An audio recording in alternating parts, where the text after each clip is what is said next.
Осы аптада мәжілісте Қаржы министрлігі мемлекеттік сатып алу жүйесіне өзгерістер мен толықтырулар енгізу туралы заң жобасының таныстырылымын өткізді.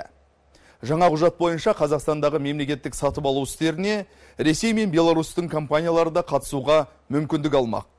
Депутаттар министрліктің ұсыныстарымен таныса келе, заң жобасын әлде жетілдіру керектігін айтты. Себебі онда кедендік одақ аясында жұмыс істейтін отандық кәсіпкерлердің мүддесі толық ескерілмеген. Осы жайтты алға тартқан парламент депутаттары заңға 100-ден астам өзгеріс енгізуді көздейтіндіктерін білдірді. Мемлекеттік сатып алу саласын реттеуге арналған жаңа заң туралы тілшіміз Салтанат Даниярованың талдауында. Қаржы министрлігінің қаржылық бақылау комитетінен сотқа 343 тендерлік байқауды заңсыз деп тану жөнінде шағым келіп түскен. Бұл биылғы жыл басынан бері. Құрғақ санның артында әлеуметтік тұрғыдан аса маңызды қаншама жоба жату мүмкін. Байқау сіз сотта жатса, ауыл боп көптен күткен білім ордасын салатын құрылыс компаниясы табылмады, ойлы-қырлы жол учаскесін жөндейтін фирма ақыры анықталмады, әлеуметтік нысандарға қажетті қондырғыны жеткізетін жандар сол күйі жұмысқа әлі кіріскен жоқ деген сөз бұл. Тағы бір сандық дерек. Жыл басынан бері тағы 279 байқаудың нәтижесі өзгеріске ұшырады. Заң бұзылған соң. Әйтеуір салынып болған мектепке партамен тақтаны тендерді бірінші жеңген кәсіпорын емес, басқасы келетін болды.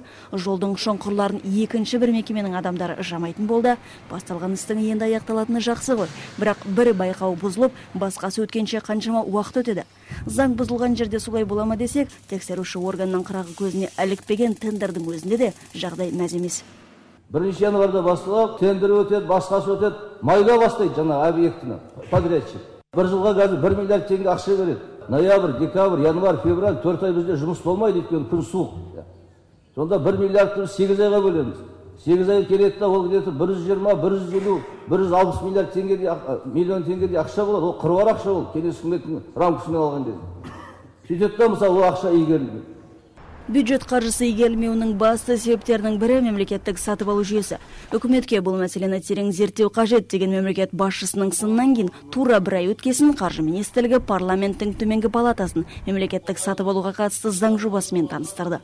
Президент аталған құжаттың қабылдануын тездету қажет деген еді. Соған сай тапсырманы жылдам орындауға тырысқан үкіметтің ісін мәжіліс депутаттары асығыстық қабылдады. Такого точного конкретного ответа мы не получили. Я думаю, это где-то все-таки не профессионализм и некомпетентность наших чиновников. Недоработанный законопроект, абсолютно. Мәжіліс депутаттарын заң жобасымен жаңа қызметке кіріскеніне көп бола қоймаған қаржы министрі Бақсұлтановтың орнына оның орынбасары Берік Шолпанқұлов таныстырды. Депутаттардың оған қойған сұрақтары мазмұндас болды. Бірін-бірі тіпті қайталады десе де болады. Бірақ сан мәрте қойылған сауалдың жөнді жауабын ести алмады олар ақыры. Ұлттық режим отандық шығарылған тауарлар мен жұмыстармен көрсетілетін қызметтермен бірге шетелде шығарылған тауарларды, жұмыстарды көрсетілетін қызметтерді тең жағдайларда мемлекеттік сатып алуды қатысуға рұқсат береді болжамдайды.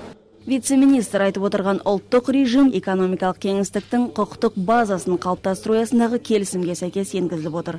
Келер жылдан бастап күшіне енетін режим Қазақстанмен бірге кедендік одақ бойынша әріптестерінің тендерге тең жағдайда қатысуын көздейді.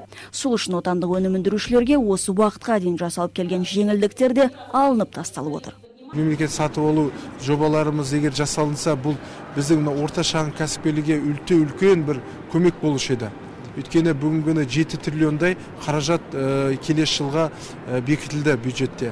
Оның көп мөлшері ол сатып алу жүйесіне кетеді.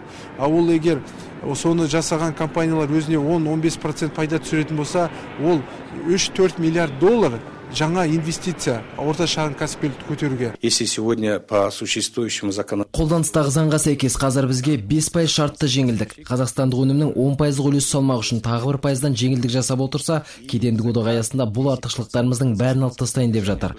Біз тең жағдайда болу үшін, бірақ біздің әріптестерімізден қалыс қалатынымыз белгілі сияқты. Мәселен, отандық құрылыс саласы енді ғана аяғынан тік тұрып келеді. Бұл деп отырғанымыз ертең біздің ақшаға басқа елдің кәсіпорындары жұмыс жасайды. Заң жобасының тағы бір жаңалығы авторларының пікірінше сыбайлас жемқорлыққа бөгет болатын бірыңғай ұйымдастырушы құрылады. Бұл туралы үкіметтің кеңейтілген отырысында елбасы да айтқан. Мемлекет басшысы бірыңғай орталыққа штат бөліп, жер-жерде оның өкілдіктерін ашу керек деген еді. Бұл мәселе Болат Жәмішев қаржы министрі болып тұрған кезде де көтерілген. Қазір әлі нақты шешім шығарылған жоқ, бірақ бұл министрлік қарамағындағы комитет болуы да мүмкін деп айтылған еді. Қажетті құжаттарды сол орган жинап, байқауды да бір өзі өткізетін болады. Проконтролировать 100 человек, которые будут заниматься только закупками. Байқау ұйымдастырған жер-жердегі барлық органдарды бақылап отырғанша, бүкіл Қазақстанды қамтып, тек қана мемлекеттік сатып алу мәселесімен айналысатын 100 адамды бақылаған жеңіл.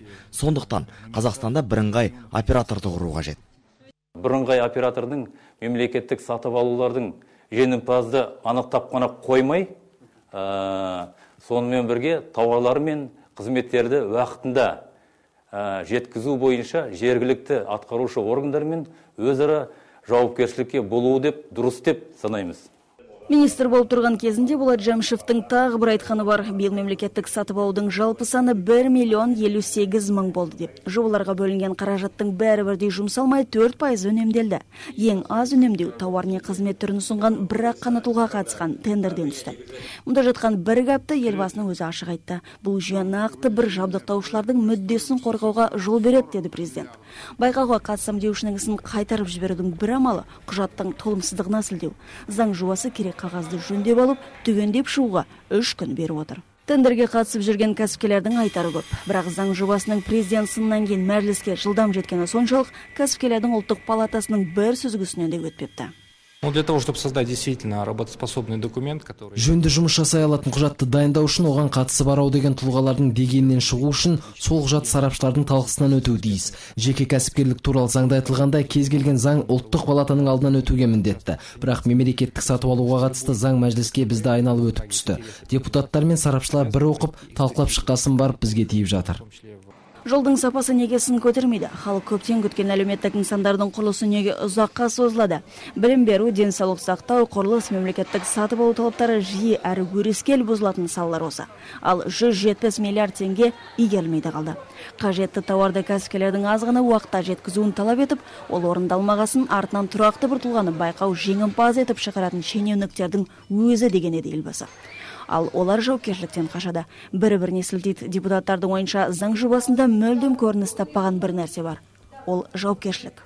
Сатып алу заңнамасын бұзған жауапкершілікке тартылған адам ол тек қана лауазымды адамдар. Ол жаңағы министрліктің комитет төрағасы, департаментінің басшысы, жауапты хатшылар, тағы басқа жаңағы лауазымды тұлғалар. Енді оларға салынатын айыппұлдың құны 30 жаңағы айлық көрсеткіш екен. Миллиардтап жеп атқан уақытта, миллиондап жеп атқан уақытта 30 мың теңгемен айыппұл салу деген енді күлкілі дүние ғой. Депутаттардың сауалдарын түртіп алған вице-министр дайындық қамына кірісті. Министрдің өзі бұл туралы не дер екен? Сұрақ көп, жауап сараң. Салтанат Даниярова, Ардақ Айбарұлы, Жасұлан Әбдіхалық, 7 күн.